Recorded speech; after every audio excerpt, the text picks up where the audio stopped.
Hello प्यारे बच्चे, नमस्कार। कैसे हैं आप? मैं मयंक सिंह अपने यूट्यूब चैनल एग्जाम बिंदु में आपका स्वागत करता हूं। आइए हम लोग साइंस के 25 क्वेश्चन देखते हैं। पहला प्रश्न है, प्रोटॉन का नामकरण किसने किया था? तो किसने किया था? डाल्टन ने। और प्रोटॉन का खोज किसने किया था? गोल्डस्टीन। किसने किया था? गोल्डस्टीन। प्रोटॉन का जो सापेक्ष मान होता है वो कितना होता है? 1.0072। और जो इसका निरपेक्ष मान होता है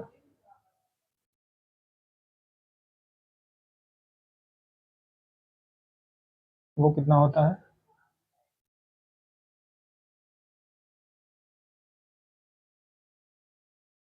1.6726 गुणे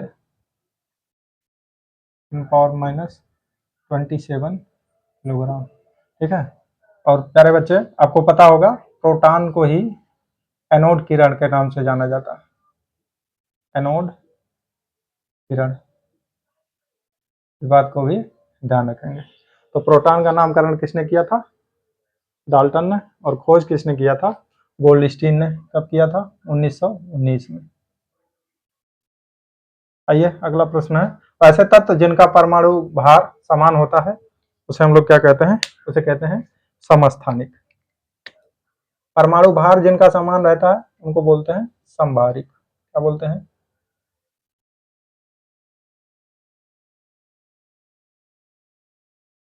समभारिक। और जिनका परमाणु क्रमांक समान रहता है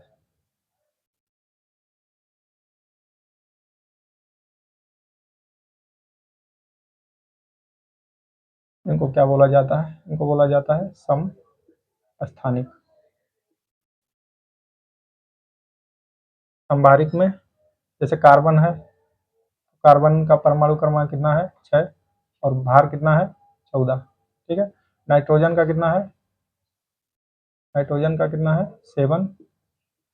तो इसका परमाणु भार कितना है? 14। तो दोनों का परमाणु भार क्या है? समान। न्यूट्रॉन का खोज किसने किया था? प्यारे बच्चे, न्यूट्रॉन का खोज किसने किया था? चैडविक ने। किसने किया था? चैडविक ने 1932 ईस्वी में चैडविक ने किया था। ठीक है। और इस पे कोई भी आवेश नहीं होता है, इस बात को ध्यान रखेंगे। इस पे आवेश कितना होता है? 0। ठीक है। इलेक्ट्रॉन का खोज किसने किया था? जे जे थॉमसन ने। प्रोटॉन का किसने किया था? गोल्डस्टीन ने। और न्यूट्रॉन का किसने किया है? चैडविक ने। एटम, परमाणु शब्द का प्रयोग किसने किया था? एटम शब्द किसने दिया था? किसने दिया है? डाल्टन ने। डाल्टन ने बताया कि जो ब्रह्मांड में स्थित कण है वो किससे बने हैं? परमाणु से। लेकिन बाद में यह धारणा क्या हो गया? गलत हो गया। और बाद में पता चला जो एटम है वो किससे बने हैं? मौलिक कणों से। जैसे हम लोग इलेक्ट्रॉन, प्रोटॉन, न्यूट्रॉन, मेसान, ठीक है, और हिग्स बोसान, पाई मेसान, इन सब कणों के नाम से जानते हैं। पृथ्वी के भूपर्पटी पर सबसे अधिक कौन सा तत्व पाया जाता है? तो पृथ्वी के भूपर्पटी पर सबसे अधिक कौन सा तत्व पाया जाता है? सबसे अधिक पाया जाता है ऑक्सीजन।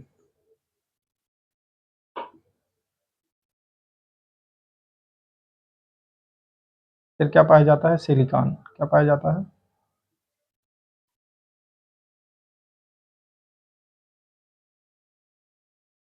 फिर क्या पाया जाता है? एल्यूमिनियम।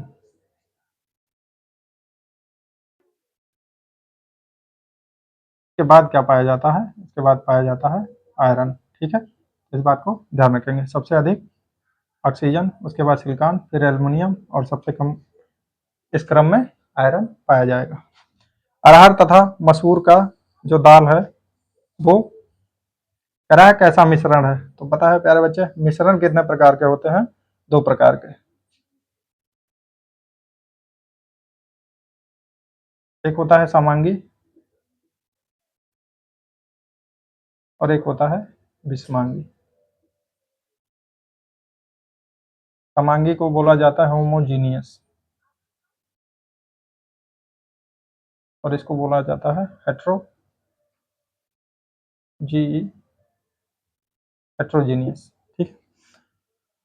तो ऐसा मिश्रण जिसमें अवयव अलग अलग दिखाई पड़े, है ना, उसके गुण जो है मिश्रण में विद्यमान हो, उसे हम लोग क्या कहते हैं, विष विषमांगी मिश्रण। तो ये किसका उदाहरण है, विषमांगी मिश्रण का।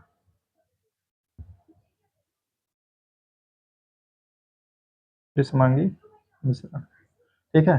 समांगी मिश्रण जैसे चीनी और पानी, है ना, इन दोनों का मिश्रण किसका हो गया, समांगी। ठोस द्रव गैस में किसका विसरण, डिफ्यूजन किसका अधिक होता है, तो सबसे ज्यादा गैस का होता है, फिर द्रव का, फिर किसका होता है, ठोस का। गैस के बाद किसका होगा, द्रव, और सबसे कम किसका होगा, ठोस का। इस बात को ध्यान रखेंगे।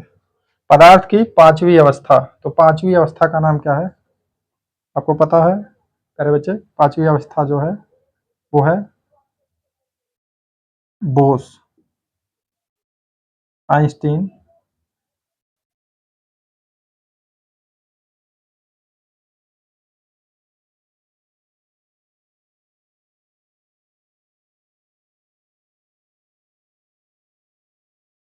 बोस आइंस्टाइन कंडेंसेट,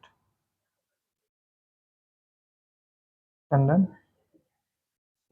ठीक है। तो सबसे पहले भारत के वैज्ञानिक सत्येंद्रनाथ बोस ने जो है इसका गणना किया था, और आइंस्टीन ने गणना के आधार पे इस जो है अवस्था का खोज किया था। और 1901 में, है ना, इसके जो है अध्ययन के लिए नोबेल पुरस्कार जो है अमेरिका के वैज्ञानिक हैं उन लोगों को मिला है। तो उनका नाम जो है आप कमेंट बॉक्स में जरूर बताएंगे। ठीक है। तो पांचवा जो अवस्था है वो क्या है, बोस आइंस्टीन कंडेंसेट। ठीक है। पदार्थ की मूलतः कितनी अवस्थाएं हैं, तीन।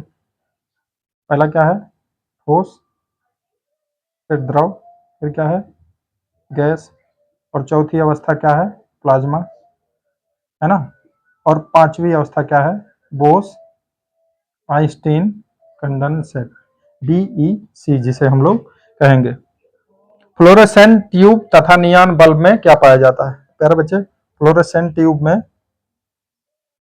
क्या भरा होता है, पदार्थ की चौथी अवस्था प्लाज्मा, क्या भरा रहता है, प्लाज्मा। साथ में कौन सा गैस रहता है, साथ में इसमें रहता है हीलियम, हीलियम या अन्य कोई गैस हो सकता है। और नियॉन बल्ब में कौन सा गैस रहेगा, नियॉन बल्ब में नियॉन, नियॉन गैस रहेगा, और साथ में क्या रहेगा, प्लाज्मा, प्लाज्मा। इस बात को ध्यान रखेंगे। अरे बच्चे, एलईडी किससे बना होता है, इसका आंसर आप लोग कमेंट बॉक्स में जरूर बताएंगे। एलईडी, जिसको हम लोग कहते हैं लाइट इमिटिंग डायोड।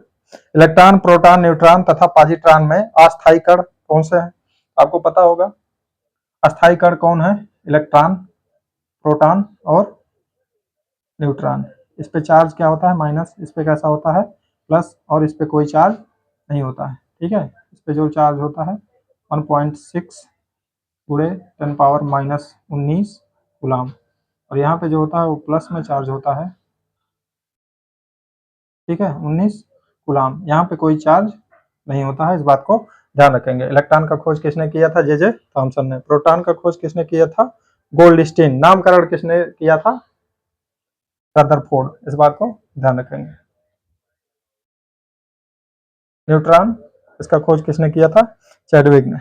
परमाणु के नाभिक में क्या पाया जाता है, प्यारे बच्चे, परमाणु के नाभिक में क्या पाया जाएगा, न्यूट्रॉन और प्लस प्रोटॉन, और इसके बाहर जो कक्ष होते हैं उसमें इलेक्ट्रॉन क्या करता है, चक्कर लगाता है। ठीक है। नाभिक में क्या पाया जाता है, न्यूट्रॉन और प्रोटॉन। इसी को क्या कहते हैं हम लोग, न्यूक्लियस कहते हैं। इस बात को ध्यान रखेंगे। भौतिक में मापन की कितनी पद्धतियां हैं, तो भौतिक में जो मापन की पद्धतियां हैं वो कितनी है, चार। कितनी पद्धति है, चार।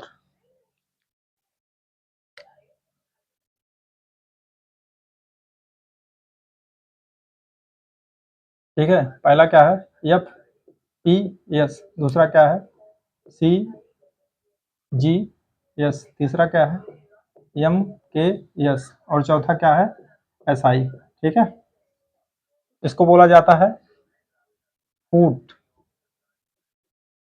पाउंड और सेकेंड। इसको क्या बोलेंगे सेंटीमीटर,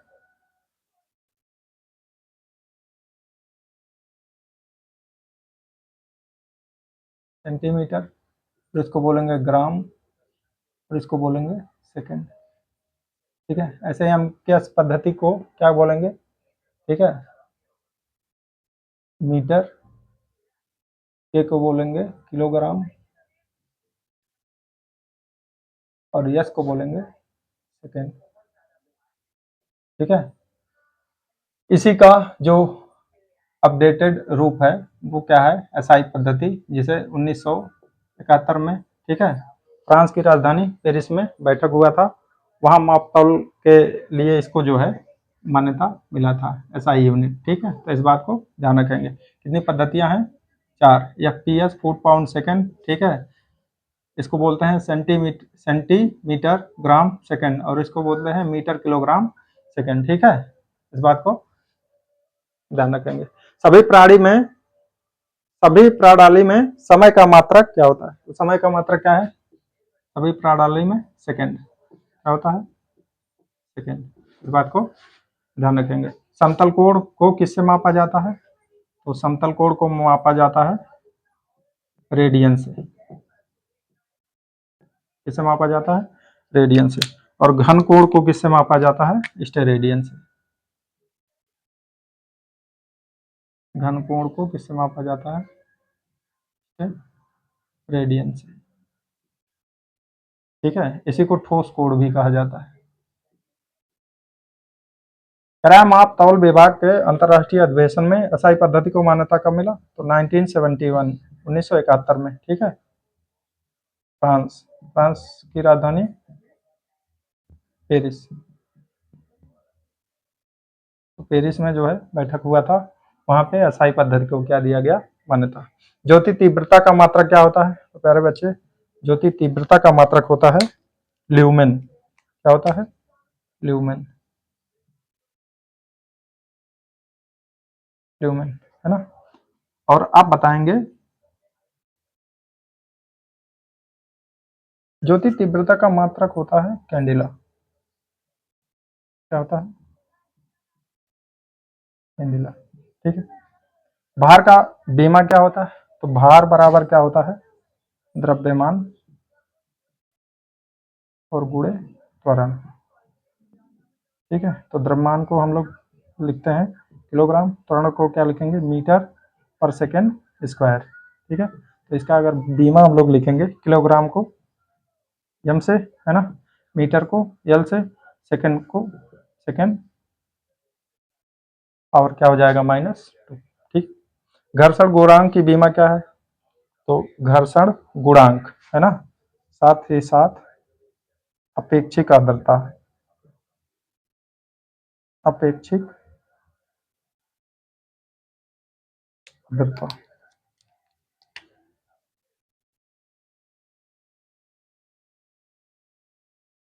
अपेक्षिक घनत्व, अपेक्षिक घनत्व। ठीक है, आवर्धन क्षमता, आवर्धन क्षमता और विकृति, विकृति। ठीक है, इन सब का कोई मात्रक नहीं होता है। ठीक है, घर्षण गुणांक का ना ही कोई मात्रक है और ना ही कोई इसकी बीमा है, इस बात को ध्यान रखेंगे।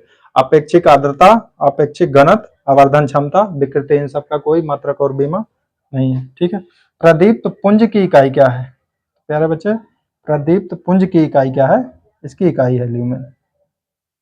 क्या है ल्यूमेन।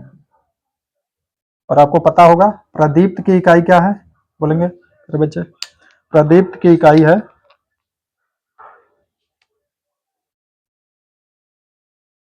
लक्स। क्या है लक्स। ठीक है। अगर प्रदीप्त की इकाई पूछा जाएगा तो लक्स होगा, प्रदीप्त पुंज का पूछा जाएगा तो क्या होगा, ल्यूमेन होगा। जीव द्रव्य का खोज किसने किया था, तो किसने किया था, पुरकिंजे ने।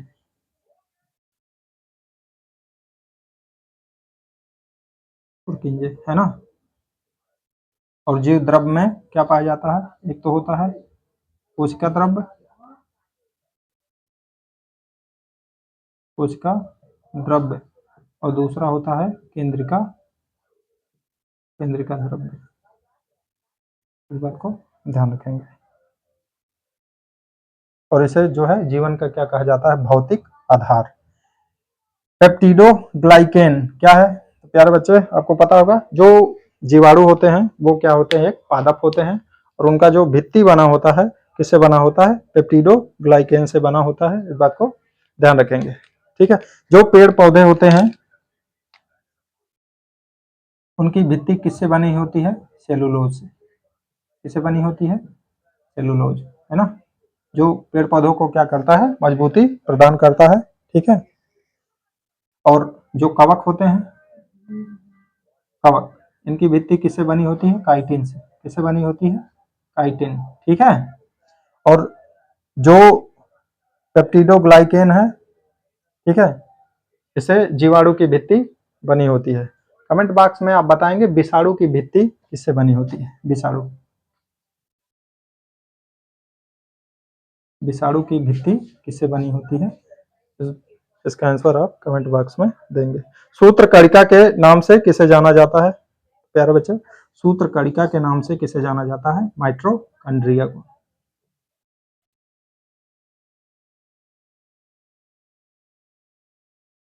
माइटोकॉन्ड्रिया, आपको पता है इसमें क्या होता है, ऑक्सी श्वसन होता है, और ऑक्सी श्वसन जब होता है तो इसमें क्रेब चक्र चलता है, और इस क्रेब चक्र के दौरान एटीपी का निर्माण होता है, साथ ही साथ क्या बनता है, ग्लूकोज। ठीक है, जिससे हमको ऊर्जा प्राप्त होता है, और इसी के कारण इसे जो है कोशिका का क्या कहा जाता है, विद्युत गृह, पावर हाउस ऑफ सेल। और इसका जो आंतरिक दीवार होता है उसे हम लोग कहते हैं क्रिस्टी। क्या कहते हैं, क्रिस्टी, क्रिस्टी। ठीक है। तो सूत्रकणिका के नाम से किसे जाना जाता है, माइटोकॉन्ड्रिया। और इसमें जो है ऑक्सी श्वसन होता है, उसके दौरान क्या बनता है, एटीपी, जिसका फुल फॉर्म होता है एडेनोसिन ट्राई फॉस्फेट, साथ में क्या बनता है, ग्लूकोज बनता है। इस बात को ध्यान रखेंगे। अरे बच्चे, क्लोरोफिल में कौन सा धातु पाया जाता है, इसका आंसर आप लोग बताएंगे। आपको पता है क्लोरोफिल में कौन सा धातु पाया जाता है, मैग्नीशियम। क्या पाया जाता है, मैग्नीशियम। ठीक है। आपको पता है एक पौधा रहता है, पौधे में सूर्य के प्रकाश जब पड़ते हैं, है ना, तो इसके पत्तियों में क्या होता है, प्रकाश संश्लेषण होता है। इसके पत्ती में क्या होता है, प्रकाश संश्लेषण। इसी में क्या पाया जाता है, इसी में पाया जाता है मैग्नीशियम। और इसके नीचे वाले पार्ट में छोटे छोटे छिद्र होते हैं, जिसे कहा जाता है स्टोमेटा। क्या कहा जाता है, स्टोमेटा। और इसी को पौधों का क्या कहा जाता है, किचन। भोजन बनाने के लिए किन किन चीजों की आवश्यकता होती है, ये कोई जड़ है ना, और जड़ से क्या प्राप्त करेगा पौधा, पानी। हम लोग क्या देंगे, कार्बन डाइऑक्साइड, और सूर्य का प्रकाश, और पत्ते से क्या मिलता है, क्लोरोफिल। तो भोजन बनाने के लिए 4 चीजों की आवश्यकता होती है, CO2, ठीक है, सनलाइट, और H2O मतलब जल, और साथ में क्लोरोफिल, क्लोरोफिल। और प्यारे बच्चे, आपको पता होगा पौधे द्वारा भोजन बनाने की प्रक्रिया क्या कहलाती है, फोटोसिंथेसिस। वीडियो कैसा लगा कमेंट सेक्शन में बताएं, और अपने तैयारी के लिए चैनल से जुड़े रहें, खुश रहें, मस्त रहें, चैनल को सब्सक्राइब कर लें।